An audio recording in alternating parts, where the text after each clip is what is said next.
Hello students, আশা করি তোমরা ভালো আছো। আজকে আমি স্ট্যাটিক জিকের যে পার্টটা গতকাল আমি ক্লাসে আলোচনা করেছিলাম, সেখানে আমি দুটো স্টেটের কথা বলেছিলাম, দুটো স্টেটের ইম্পর্টেন্ট ন্যাশনাল পার্ক সম্পর্কে। আজকে আমি আরও তিনটে স্টেটের ন্যাশনাল পার্কের কথা বলবো। তোমরা মন দিয়ে ক্লাসটা দেখবে এবং যা ডাউট আছে আমাকে কমেন্ট বক্সে বলবে। আশা করি এই ভিডিওটা মিসলিনিয়াস, ক্লার্কশিপ এক্সেট্রা পুলিশ যে এক্সামগুলো রয়েছে সেক্ষেত্রে যেসব স্ট্যাটিক জিকে রয়েছে এবং স্ট্যাটিক জিকের মধ্যে ন্যাশনাল পার্ক থেকে যে ধরনের কোশ্চেন করা হয়, যে ধরনের কোশ্চেন এসে থাকে, আশা করি এর বাইরে কিছু আসবে না। তো ভিডিওটা মন দিয়ে দেখো। আজকে আমি প্রথমে আলোচনা করব অন্ধ্রপ্রদেশ দিয়ে। অন্ধ্রপ্রদেশে কি কি ন্যাশনাল পার্ক রয়েছে আমরা একটু দেখব।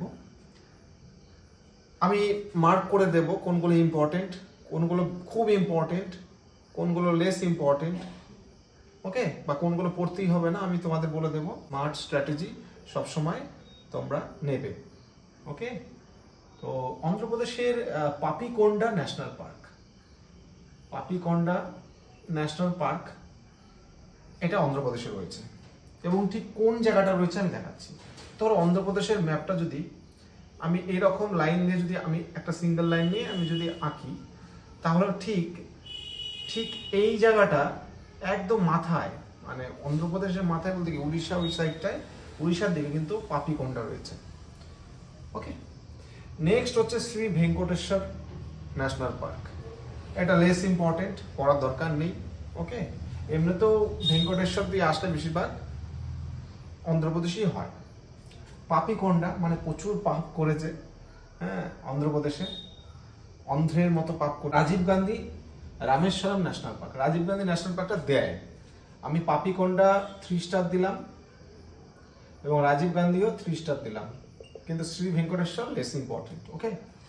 তো এইবার আমার ম্যাপে দেখে নিই, যদিও ভিডিওতে আমি অন স্ক্রিনে ম্যাপ দিয়ে দেবো, তোমাদের দেখে নেবে। তো পাপিকোন্ডা ন্যাশনাল পার্কটা বলে দিলাম। ভেঙ্কটেশ্বর ন্যাশনাল পার্কটা পাপিকোন্ডা যেখানে রয়েছে ঠিক তার নিচের দিকে করে পশ্চিম দিকে, ওকে। পরে সাউথের দিকে শ্রী ভেঙ্কটেশ্বর রয়েছে এবং শ্রী ভেঙ্কটেশ্বর ঠিক উপর দিকে কিন্তু রাজীব গান্ধী ন্যাশনাল পার্ক রয়েছে। রাজীব গান্ধী আর পাপিকোন্ডায় দুটো পড়বে। নেক্সট আমরা অরুণাচল প্রদেশের দিকে চলে যাই। অরুণাচল প্রদেশ তোমরা দেখতে পাচ্ছ, বোর্ডে ভালো করে দেখবে যে মৌলিং ন্যাশনাল পার্ক খুব ইম্পর্টেন্ট, 2 স্টার, ওকে। যে কোনো এক্সামে মৌলিংটা আসার চান্স আছে, তবে তার থেকে বেশি আসার চান্স আছে নামদফা। নামদফাটা কিন্তু 3 স্টার, ওকে। মানে এটা খুব ইম্পর্টেন্ট, মনে রাখবে। 3 স্টার যেগুলো হয় সেগুলো পরীক্ষা এক্সামে আসার মতন, ওকে, মানে আসার চান্স অনেকটাই বেশি।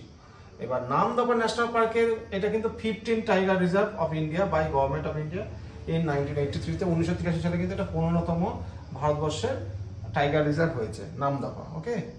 এটা কিন্তু মনে রাখবে, অরুণাচল প্রদেশে রয়েছে। আমি যদি একটা সিঙ্গেল লাইন এইভাবে ড্র আউট করি, তাহলে কিন্তু দেখা যাবে যে ঠিক এই লাইনটার এইখানে ধরো অরুণাচল প্রদেশ, আউটার লাইনটা এই পাশে মানে পূর্বের দিকে যদি হয় নামদফা, এবং ঠিক উত্তর পশ্চিমের দিকে এই জায়গাটা রয়েছে কিন্তু মৌলিং, মানে অনেকটা লেফট সাইডে ম্যাপে, ওকে। তো এই দুটো পড়ে রাখবে, মৌলিং, নামদফা। এখানে কিন্তু দুটোই ইম্পর্টেন্ট, তবে নামদফাটা বেশি ইম্পর্টেন্ট, ওকে। এখানে ছেড়ে যাওয়ার কোনো দরকার নেই। মৌলিং, নামদফা এইভাবে তোমরা পড়তে পারো যে মৌ নামে একটা মেয়ে অরুণাচল প্রদেশে ছিল, মৌ নামে, নাম মৌ, ওকে। নেক্সট আমরা খুব ইম্পর্টেন্ট একটা স্টেটের কথা বলবো, যে স্টেটটা হচ্ছে আসাম। এবং আসামে কিন্তু 7টা ন্যাশনাল পার্ক রয়েছে, ওকে। তো বেশিরভাগই ইম্পর্টেন্ট, মনে রাখবে, মনে রাখার চেষ্টাও করতে হবে। প্রথম ন্যাশনাল পার্কের নাম হচ্ছে Nameri. Nameri national park very important, 3 star. Manas, এটাও 3 স্টার। অ্যাকচুয়ালি নামেরির থেকে মানসটা কিন্তু বেশি ইম্পর্টেন্ট, 3 স্টার দুটো দিয়েছে। ডিব্রু সাইখোয়া 1 স্টার, দেয় না সেরকম। কাজিরাঙ্গা এটাও 3 স্টার, মানুষের মতন, ওকে। উড়ান 2 স্টার, দেওয়ার মতো। দিহিং পাটকাই এটা দেয় না, 1 স্টার। আর রায়মনা ন্যাশনাল পার্ক কিন্তু একেবারেই আসে না, পড়ার দরকার নেই। এবার আমরা ম্যাপে দেখে নিই নামেরি কোথায় আছে। আমি যদি এরকমভাবে একটা এইভাবে ড্র আউট করি একটা লাইন, তোমরা দেখতে পাচ্ছ, তো এই লাইনটা কিন্তু তোমার ঠিক এই উপরটায় রয়েছে কিন্তু কি দিব্রু সাইখোয়া ন্যাশনাল পার্ক, এই উপরটায় রয়েছে। ওকে, তার ঠিক ইস্টের দিকে রয়েছে কিন্তু দিহিং পাটকাই ন্যাশনাল পার্ক। তার মানে আমি যদি বলি যে দিব্রু সাইখোয়া ন্যাশনাল পার্ক যেখানে রয়েছে তার ইস্টের দিকে একটুখানি উপরে রয়েছে হচ্ছে তোমার দিহিং পাটকাই ন্যাশনাল পার্ক। এবং আমরা যেটা দেখেছি দিব্রু সাইখোয়া ন্যাশনাল পার্কের ঠিক নিচেই রয়েছে কিন্তু নামেরি, এবং নামেরির অপোজিটে রয়েছে কে কাজিরাঙ্গা, মানে নামেরির অপোজিটে কাজিরাঙ্গা রয়েছে। ওকে, ভালো করে লক্ষ্য করবে, ঠিক এই জায়গাটা, এই জায়গায় নামেরি, এই জায়গায় কাজিরাঙ্গা। ঠিক কাজিরাঙ্গা এবং নামেরির পরে রয়েছে কি ওরাং ন্যাশনাল পার্ক। ওকে, ওরাং ন্যাশনাল পার্কের নিচে কে রয়েছে মানস ন্যাশনাল পার্ক, এবং সবার শেষে রয়েছে রায়মনা ন্যাশনাল পার্ক। এটা কিন্তু ইস্ট থেকে আমি কিন্তু লাইনটা টেনেছি, ড্র আউট করেছি। তো এই ছিল আজকে গুরুত্বপূর্ণ ন্যাশনাল পার্ক। সব থেকে ইম্পর্টেন্টগুলো আমি আবারও বলে দিচ্ছি। অন্ধ্রপ্রদেশ থেকে পড়বে পাপিকোন্ডা, খুব ইম্পর্টেন্ট, আর রাজীব গান্ধী, এই দুটো পড়বে। শ্রী ভেঙ্কটেশ্বর পড়ার দরকার নেই। অরুণাচল প্রদেশ থেকে দুটোই পড়বে, মৌলিং এবং নামদফা। তো নামদফা বেশি ইম্পর্টেন্ট, মৌলিংটাও ইম্পর্টেন্ট। নামদফা 3 স্টার, এটা 2 স্টার। তারপরে আসাম থেকে কিন্তু অনেকগুলো ইম্পর্টেন্ট আছে, যেমন নামেরি, মানস, কাজিরাঙ্গা, ওরাং, এই কটা খুব ইম্পর্টেন্ট। এই 4টি ইম্পর্টেন্ট, কিন্তু 4 আউট অফ 7 কিন্তু খুব ইম্পর্টেন্ট। তো আশা করি ক্লাসটা ভালো লাগলো।